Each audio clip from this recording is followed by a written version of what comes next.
사출로 붓을 던지고 난 이후에 조선의 어떤 그 문제는 의사는 지붕이 계시는 상이었습니다. 그만과 정말 조선 측에 정말 유명한 사람들이 지붕 유설은 지붕이 만든 건 아니에요. 그 아들이 만든 거예요. 저분 있죠? 저분이 세 번째가 누구죠? 이성구와 이민구 아들인데 그 아들이 아버지의 그 지붕직을 충신하면서 지붕이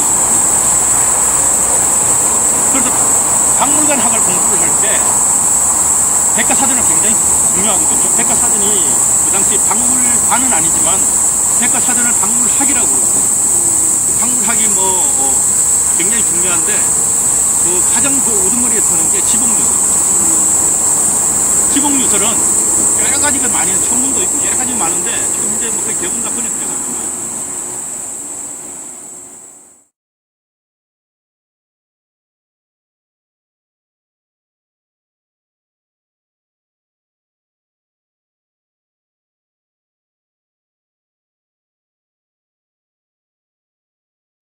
딸만 하나이기 때문에 딸이 누구냐 하면 이항복이 부인이에요. 오성구 하나. 네, 오성구 하나는 이항복이 부인이에요. 그 유래가 아주 그 집안들이 해화동에 지금 해화여고 그 자리 다음을 하나의 사이드 두고 옆집이 이항복이 오른쪽이 권철 영의정 집이셨는데 그 집에서 감나무가 이렇게 넘어와서 이게 권율장군집에서 자꾸 권철이 아버지죠? 예.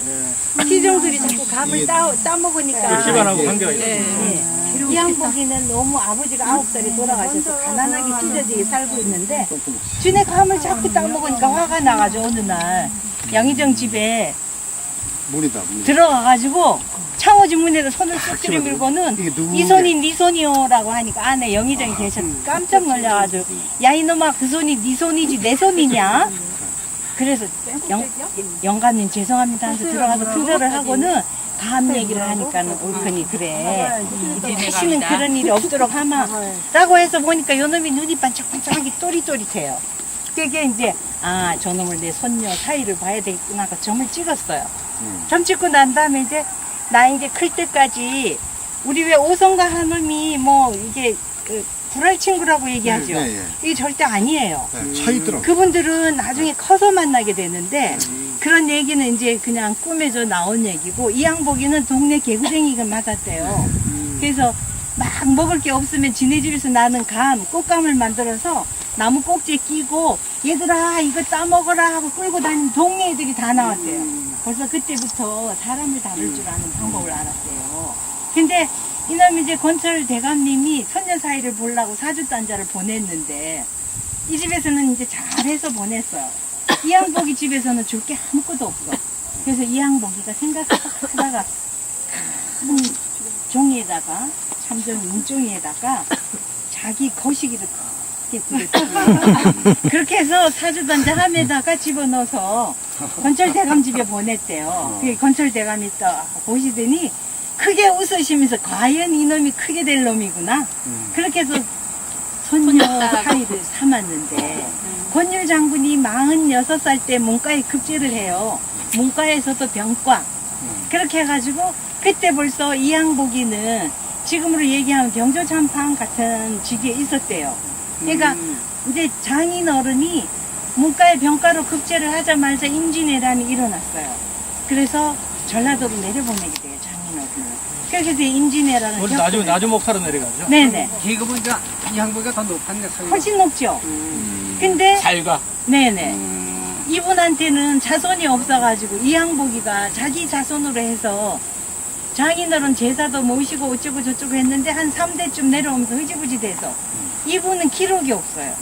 권율 장군이? 네. 이순신 장군은 기록이 너무 많은데 기록이 없어서 문중에서 제사 지내러 3월 14일 제향을 행주산성 충장사에서 지냅니다.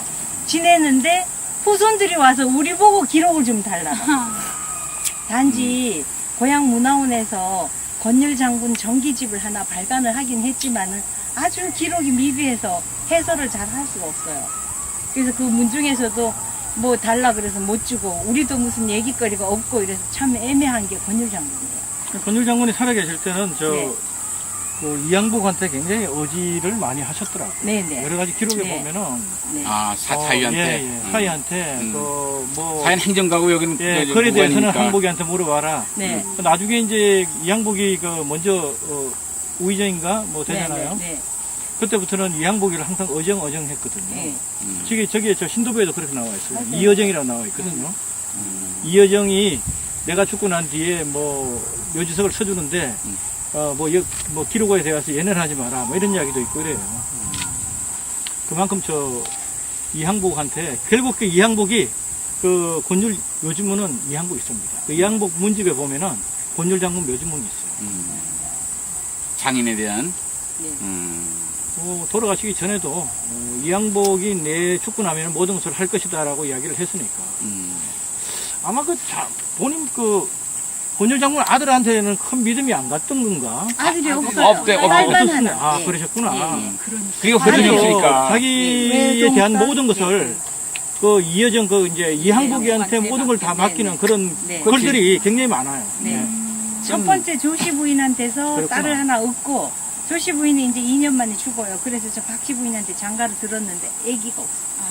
그러니까 조씨 부인한테 난 거구나. 네. 그, 저, 이양복이 그, 첫째 마누라. 첫째 마누라는. 네. 이양복이 둘째 마누라도 있나? 셋째 마누라도 있어요. 이양복이가? 네. 자식, 그거 막, 그들 때문에, 부모를, 예? 누가 제출한 거예요? 예? 죽어서 예? 제출 삼치한 거예요?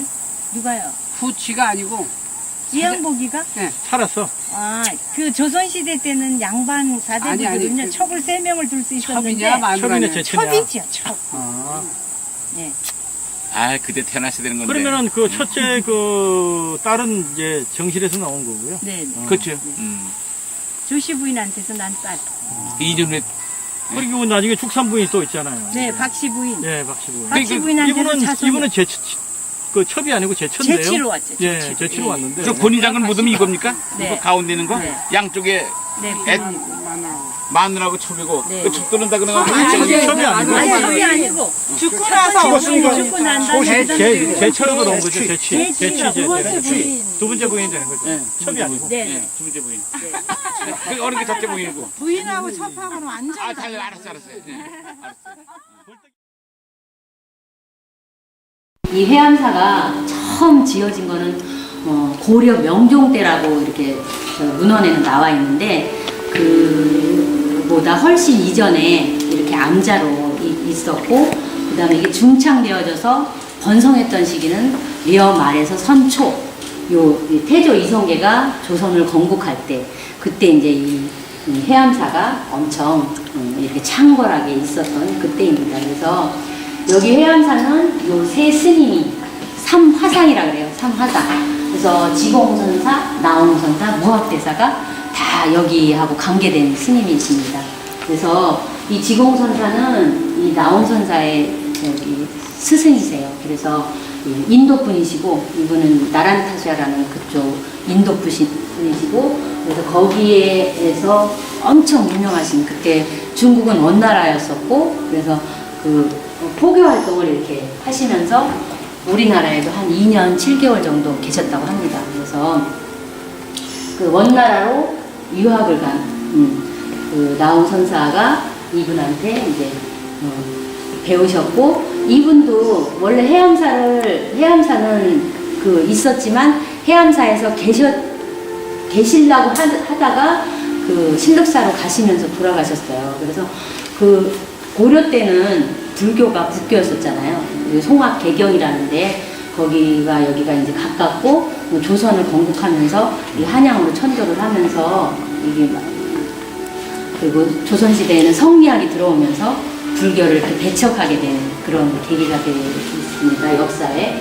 그래서 그때는 나홍선사 때까지만 나홍선사는 고려시대 왕사, 공민한테 왕사였고 저 무학대사는 태조 이성계의 왕사였었어요. 그래서 그 이분들이 이 해암사하고 관계가 돼 있고 해암사 규모는 엄청 컸다고 합니다. 황룡사 지금 폐사지에 있는 황룡사하고 비슷하게 맞먹는 그런 커다란 그 절이었었고요.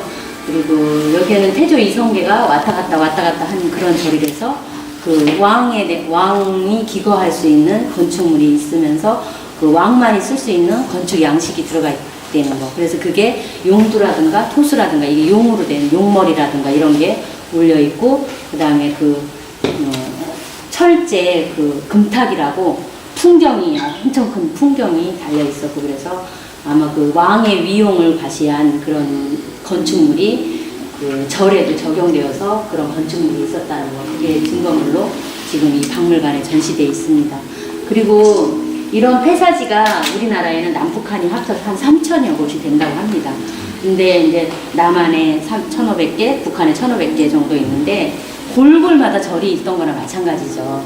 근데 거기서 이제 이렇게 발굴 보고된 게 한 60여 곳이 된다고 합니다. 그래서 이 회암사도 그 중에 하나로서 규모가 엄청나고, 이제 복원을 이렇게 계속 하려고 이렇게 하는데, 복원보다는 원형, 그 미완의 원형이 훨씬 더 교육 가치가 있어서 계속 이렇게 복원을 미루고 있는 겁니다. 그게 뭐 돈이 없어서 안 하는 게 아니라 그런 그 원형을 계속 이렇게 보존해야 되고, 그 훼손되지 않게 하기 위해서 이런 복원을 하려면 뭐 얼마든지 할 수도 있겠죠. 천보산 회암사 수조기 같은 그런 게 다 있거든요. 방 크기라든가 뭐 몇 명이 들어갈 수 있는 게 어느 쪽 동쪽에 있고 서쪽에 있고 그런 게 문헌으로 다 나와 있고, 그다음에 그 신동국 여지 승랑이라든가 그다음에 목은 이색이 쓴 이런 문헌에 보면은 그런 이 회암사가 아주 했던 일, 제사를 지내거나 뭐 왕실 가족들이 와서 했던 그런 기록들이 쫙 있고, 저 뒤에 4개 터치 패널 다 이렇게 눌러보시면 자세하게 연도별로 왕이 왔다 간 기록, 그 다음에 무슨 일이 일어났던 거 이런 것들이 다 이제 자세히 보시려면 저걸 보시면 되고요. 일단은 요 스님, 세 스님, 그리고 나온선사는 뭐 여러분 불교 다니신 분들 알겠지만 청사는 나를 보고 말없이 살라하고 그거 지신 분이시니까, 그래서 아주 불교계에서는 아주 유명한 스님이시고, 무학대사도 아시다시피 드라마에서도 많이 하고 그랬죠.